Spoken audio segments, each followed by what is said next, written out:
நாட்களாய் போராட்டங்கள் இருக்கலாம், நீண்ட நாட்களாய் பலவிதமான சோதனைகள் இருக்கலாம், நீண்ட காலங்களாய் தவிர்க்க முடியாத காரியங்கள் நிமித்தமாய் உங்கள் வாழ்க்கை போய் கொண்டிருக்கலாம்.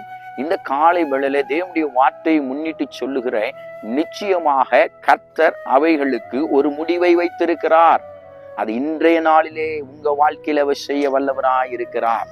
நீங்கள் கர்த்தரை நம்புவீர்கள் என்றால் அந்த நம்பிக்கை ஒரு நாளும் வீண் போகவே போகாது.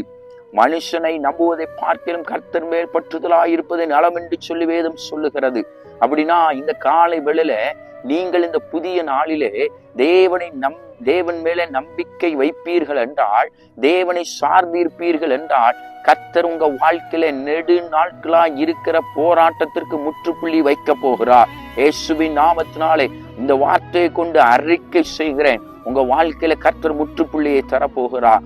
உங்க வாழ்க்கையில இருக்கிறதான பலவீனத்திற்கு முற்றுப்புள்ளி, உங்க வாழ்க்கையில இருக்கிறதான தோல்விகளுக்கு முற்றுப்புள்ளி, உங்க வாழ்க்கையில இருக்கிறதான எல்லா விதமான சோதனைகளுக்கு கர்த்தர் முடிவை தந்து உங்களுக்கு பெரிய காரியங்களை செய்வதற்கு அவர் போதுமானவராய் இருக்கிறார்.